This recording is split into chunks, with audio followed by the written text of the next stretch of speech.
That's social room, okay, the social room. We put some air conditioning there because the unit died yesterday, so it should be okay, but we won't be there too long, so bear with us. But we will start with Dr. Wang, and she will give us her presentation. Thank you. Well, thank you so much.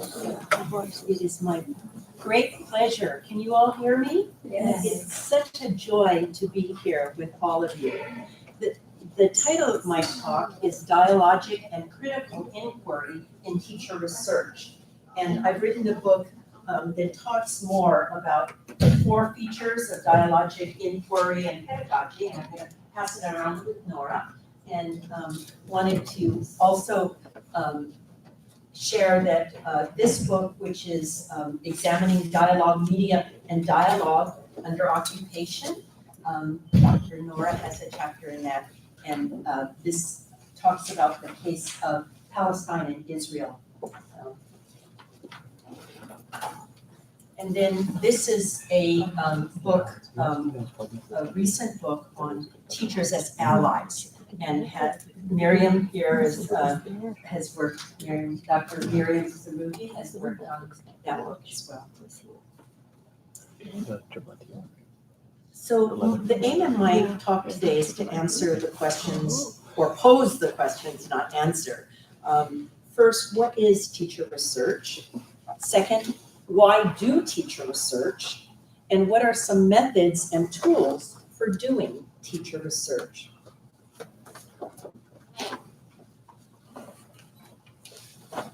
What are some of the barriers to doing teacher research?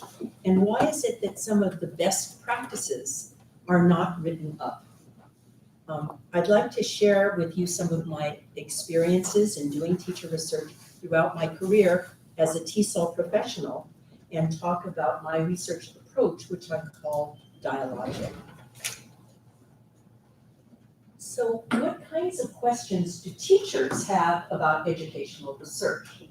And what kinds of questions do policymakers have about educational research? And how can teachers be included in setting the policy?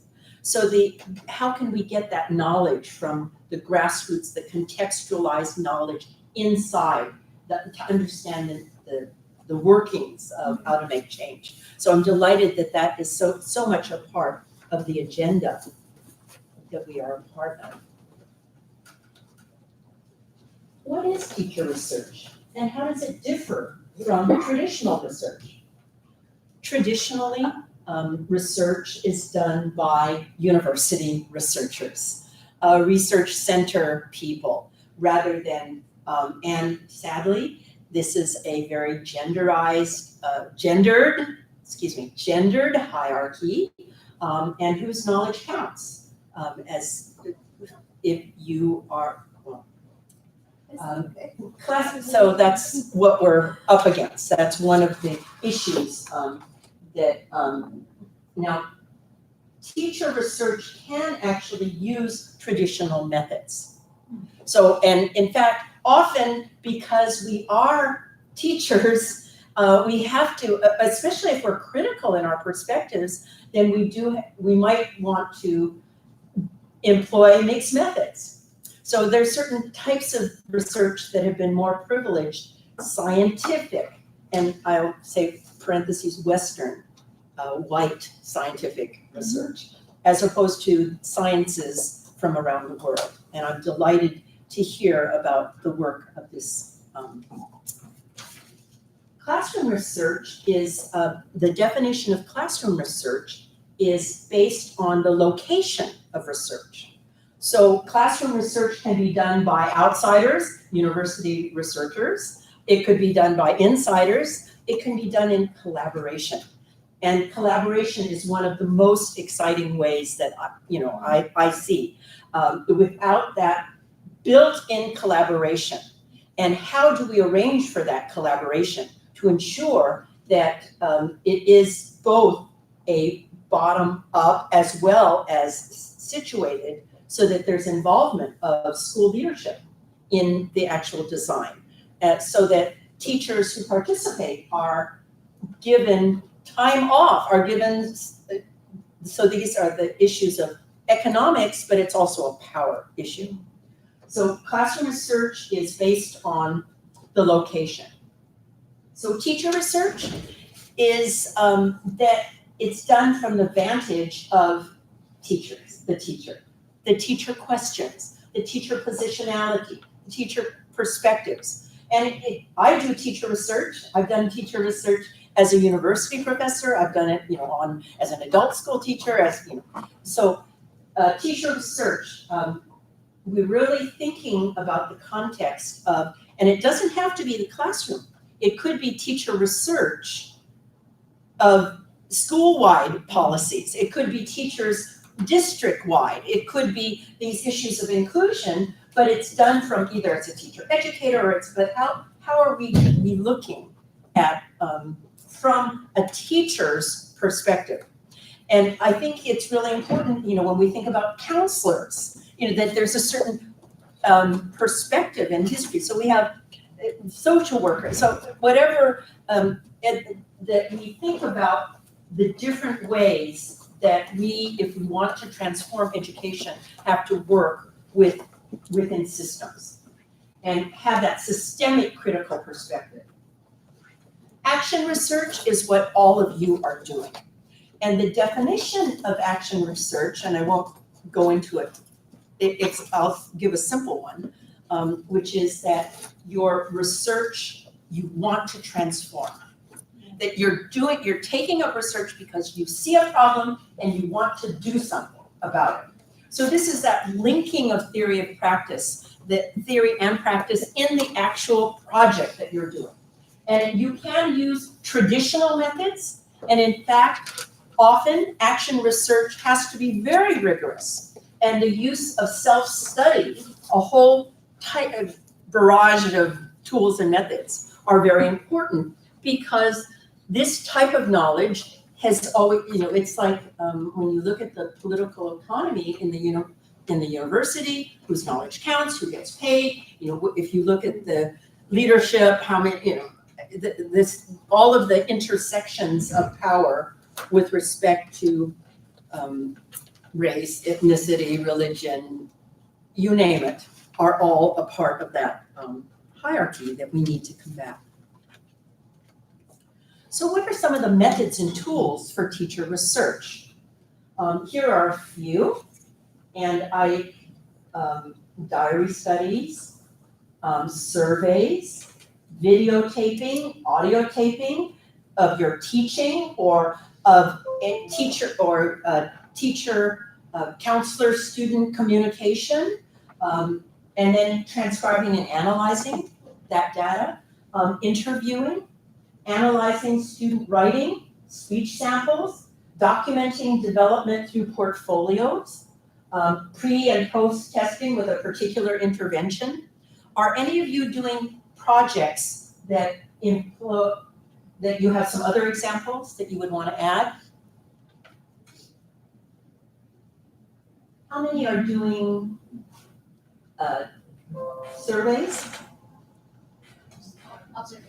Observation, and then so observation with taping or without? Okay. And so then you'll be thinking about the different particularities of all of that. I wanted to before I go into so my MA thesis at UCLA was on do Chinese adults, I was teaching at Evans Adult School in Chinatown. And the question is, do Chinese students need survival English? And what, given the fact that they're living in Chinatown and they don't necessarily have to go to the bank, the typical ESL textbooks, how many have taught ESL at all? I have a feeling. So, the survival textbooks are how to go grocery shopping or how to, and so the question is, what do people need to survive?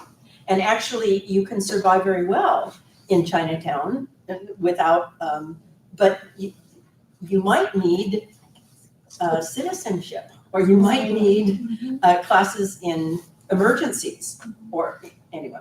So I conducted a survey, and the bilingual component was, I did the same thing that Ilham was talking about, of transcribing it, translating it from English to Chinese to English. Now, because people came from different countries, then they would have different lexical items for garment worker or for, and so that's the other thing, that when we do this translation of instruments, that we really have to think about issues of translation. My dissertation was on teaching the first Chinese theological students to come from the People's Republic of China to study in the US, because there was an embargo on China, and in the 60s it was like Cuba, or so that you could not even get soy sauce from China. And the students that came to study in seminaries in the US were the first 3 to be sent from the Chinese Christian Council to study in the US. I was a teacher in New York, teaching ESL at the Columbia language program, and also taught at a number of other schools in New York. And I tutored them and I wanted to help prepare them for academic purposes. So the 4 features of dialogic pedagogy, which I developed, started first with my dissertation research.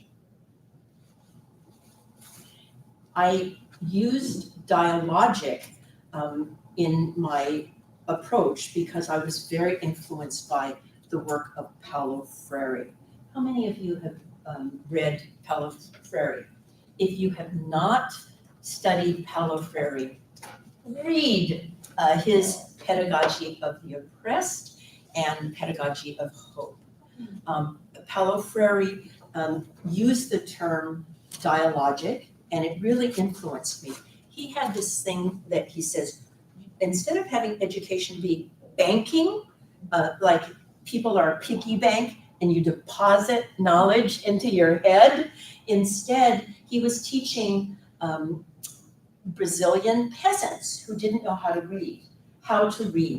And he was saying that actually it's like we have to think about, why is it that they don't know how to read? This is that systemic, that critical dimension of research that is so important. And this type of dialogic, so he called his pedagogy dialogic because it was in relationship, in dialogue with others. So in the Western, philosophy, Socrates they have this, Socrates says, I'm a midwife because knowledge, I'm really facilitating, being a midwife, rather than having this attitude that I know as a professor, know everything, and I'm going to deposit it into your head.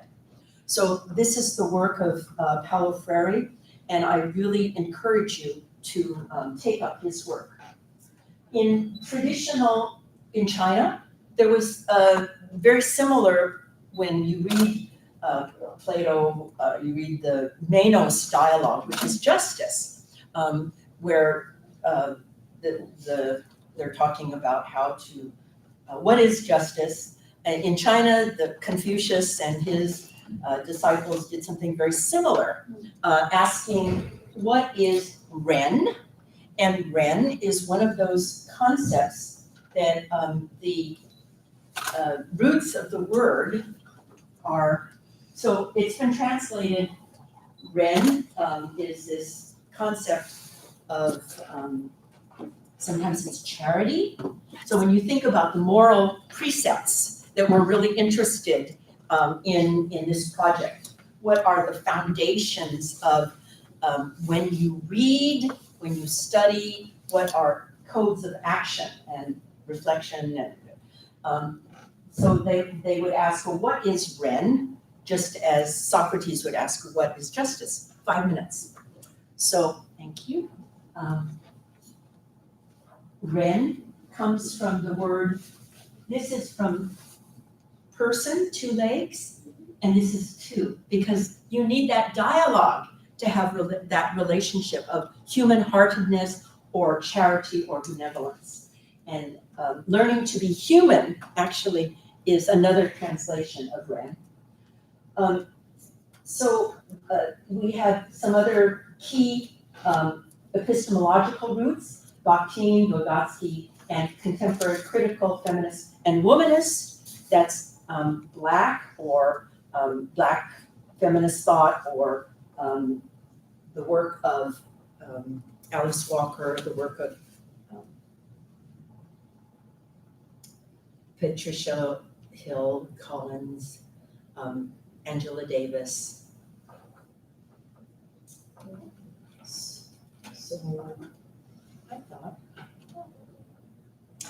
So the dialogic approaches to teacher research, the student becomes an active participant rather than the object of research. And teachers can reflect upon their own teaching through learning the insights of their students. These are the 4 features of dialogic pedagogy: learning in community, problem posing, learning by doing, and asking the question, knowledge for whom? That's the critical question. Who is excluded from these discussions on inclusion? Which schools have excellent models of inclusion in which the children are chained to the bed? Or they, in the case now, more and more just have no place to go in Fairfax. So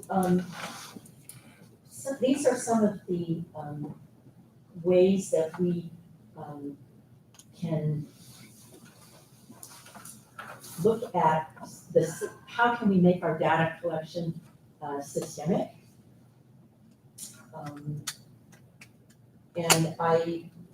There's no magic formula about how to squeeze that time and to do teacher research.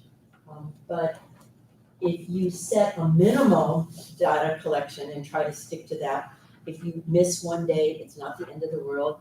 Pick it up the next day, and record keeping.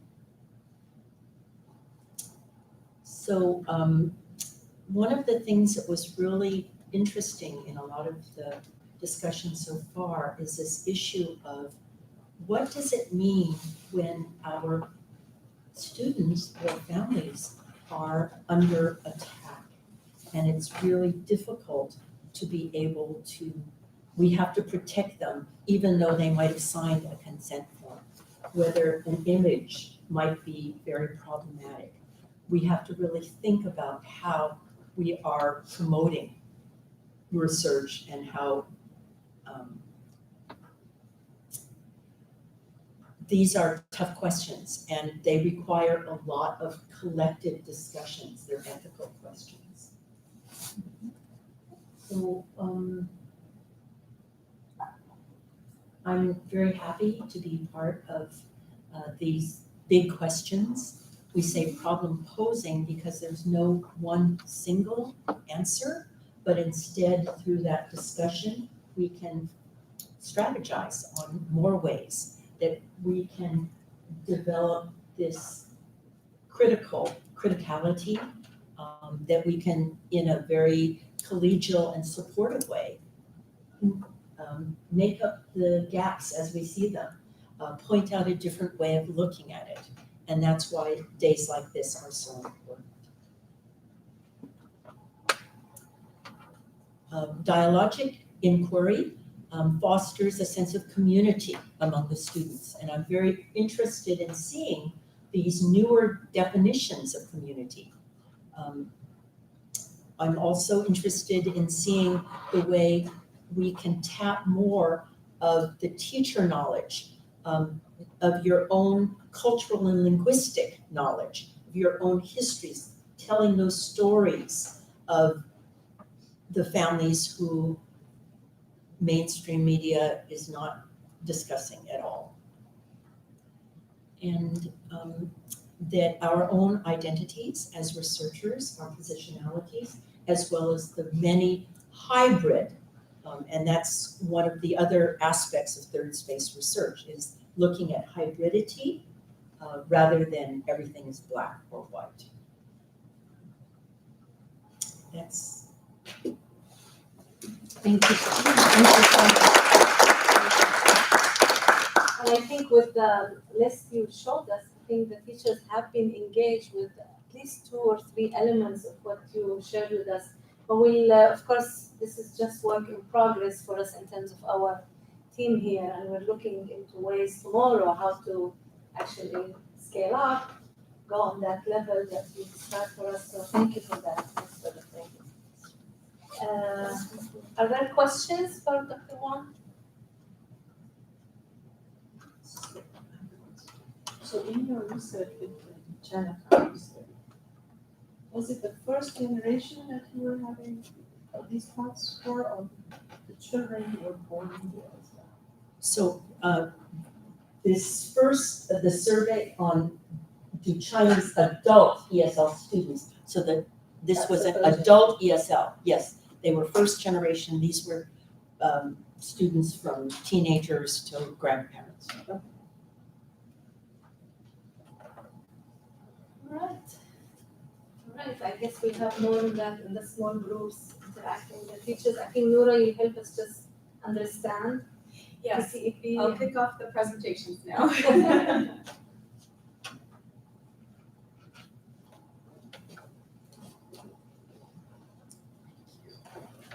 So,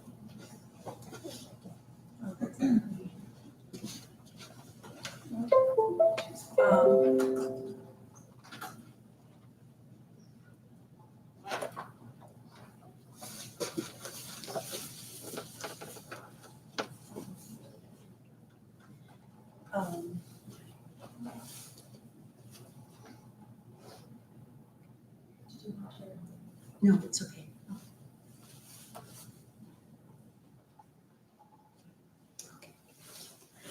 okay, well, right now I'm really not going to present a research, but this is our research right here. That's the EMS research. So this is my mini presentation to kick off the teachers' presentations, action research presentations. And to start the kickoff, I really wanted to introduce you to the whole program and where it is located in the mapping the terrain and the EMS.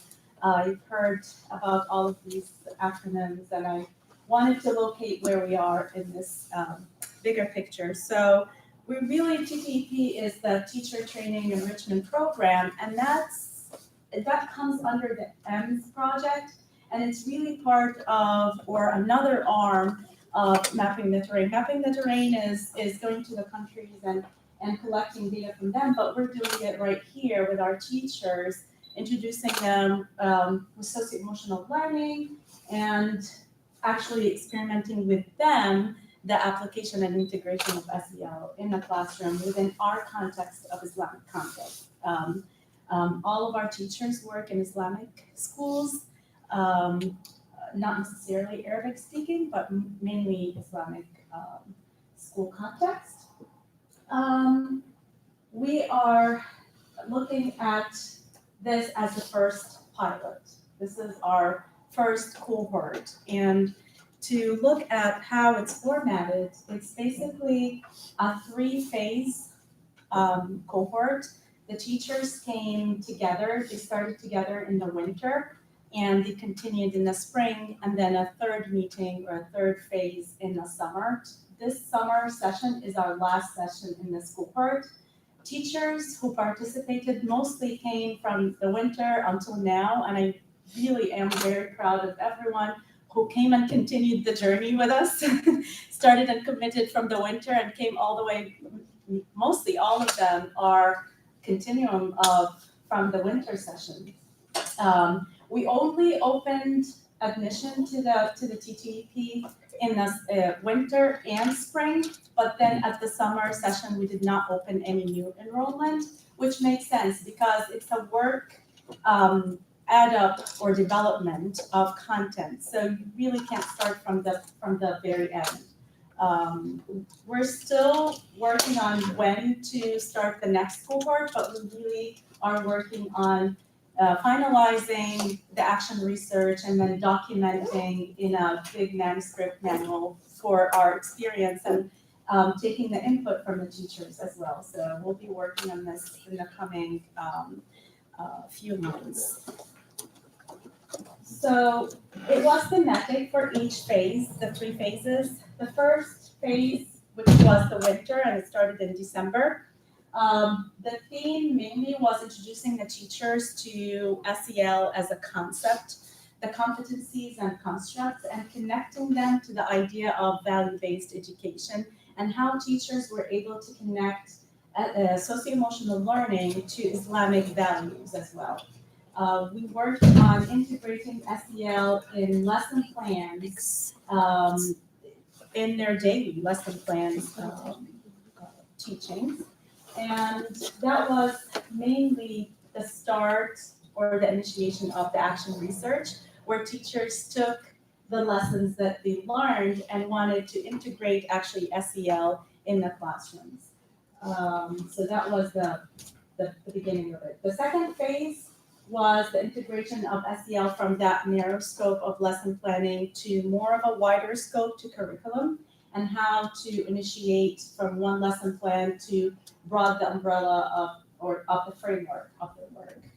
And the third phase, which is right now, taking it and scaling it up to the power mapping of how can we integrate SEL from lesson plan curriculum to a school-wide pedagogy.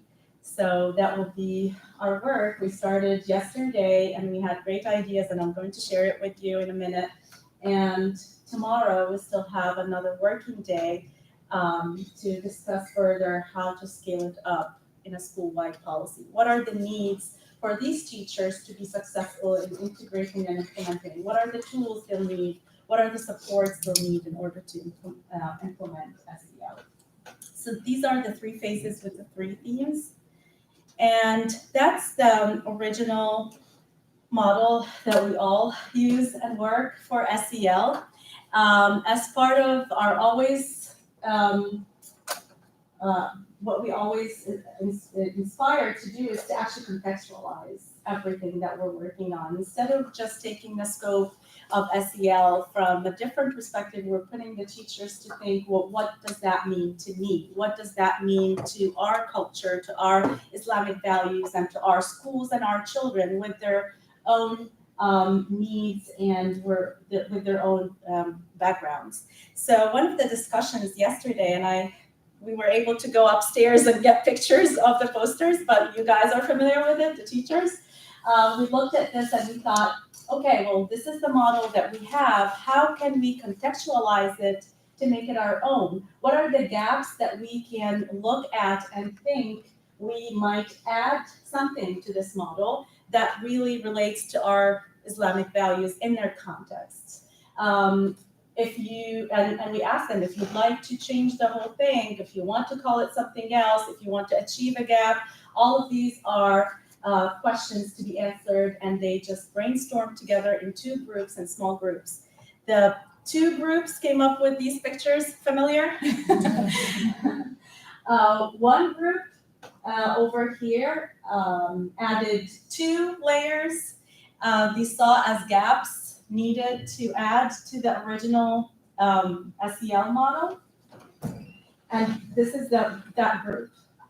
They added 2 scopes. And then over here, they actually changed the core. Instead of calling it socio-emotional learning, they called it mindfulness of Allah, or taqwa Allah, which is in Arabic. Yes, or turning. Is this clear? We also added 2 wedges. The 2 wedges. And I really want to give the opportunity for the teachers, because this is your creation. Did you want to add anything to what I said? I think this group, you added 2 layers 2 layers and 2 wedges. and 2 wedges. Yeah. So what are the 2 layers? So the 2 layers we added was a global human community, so that kind of, I guess as a Muslim, you try to reflect and think about yourself in a global context of humankind. And then also that there's possibly, at least for some, a understanding of a connection to a global Muslim community. So not just your local Muslim community, but then there's also this global Muslim community you're part of. And then the 2 wedges we added were a relationship, like the relationship with God, and the kind of skills underneath what that means. What was one of the skills? I remember Of relationship with explain God. it. Well, we added a skill that overlapped, a tolerance, that like it overlapped in all of the wedges. Okay, Yeah, all so- the competencies in Yeah. each of the competencies. Yeah, exactly. So around the Exactly. We couldn't competencies, find we- like one competency where we could just fit it in. We saw it overlapping in all of them, so we just made it like as a floating skill. Okay, Yeah. so the core skill we found, and it was floating around here, you'll see Yeah. clearly it had tolerance across the board, and that in order to reach each of the competency, you'll need the skill of tolerance to achieve the And competency. relationship with God, one of the things that stood out to us is there's always room for repentance, always room for redemption, for returns, like a growth mindset, but on a spiritual level. And then the second wedge we added was a relationship with creation, so which could be nature, but which also could be like in the Muslim faith, the unseen world, like angels, something we don't see. Okay, perfect. And then here, they saw, and we had really deep discussion over here into how do we see that core of mindfulness to Allah? Is it the core and then it stems out of it, all of these competencies, or these competencies lead to the core of taqwa, which is mindfulness of God? So really had great discussion, and this is just the frame of how the discussions are led by the teachers into making sense of their own context in relation to socio-emotional learning. And throughout the whole 3 phase, we really have been trying to making meaning into what does that mean to us and to them as practitioners. So from all of that and from making meaning again, we wanted to make sure that teachers take action research as their tool or medium for reflective practice, basically. They took what they've learned about SEL integration into their lesson plan and curriculum and infused it in the classroom and followed a specific model that we have provided as a scaffold visual for them to follow the action research pieces. The teachers started in phase 1. We left them as preparing them for the action research, and it was a work in progress. We came back in the spring. They introduced us with what they have so far. We discussed, we edited, we looked at things that they can add and go back to the field, to their classrooms, integrate again, observe what is happening, looking at results from their classroom, and then at the very end, they're reporting with their reflections in the summer. Now, after they finished, the work is complete now, and hopefully it's still work in progress. You're going to get feedback, maybe add something, but that was the process really of the action research. That's the visual that we have provided when we explained action research as a scaffold visual for them to follow. They start with finding the question where the problem is in their classroom. What is the competency that they need in order to integrate the important skills in their class, in their lesson plans? They planned, acted, which is the integration action itself, took the observations, which the observations were mainly the source of the results, and then reflected on the results. And you'll get the opportunity today, and they'll get the opportunity today to present to the scholars all of their work, and that's the teams that we're going to have. We're divided into 2 groups. This is going to be the meeting room, group A. And the other room over there is the social room. I tried to call them any names really, we don't have names for the rooms. But that's the meeting room, and the other one across the hall is the social room. So find your name and be there. And teachers will be basically sitting with the scholars. They're going to present in a round table kind of their work to the scholars.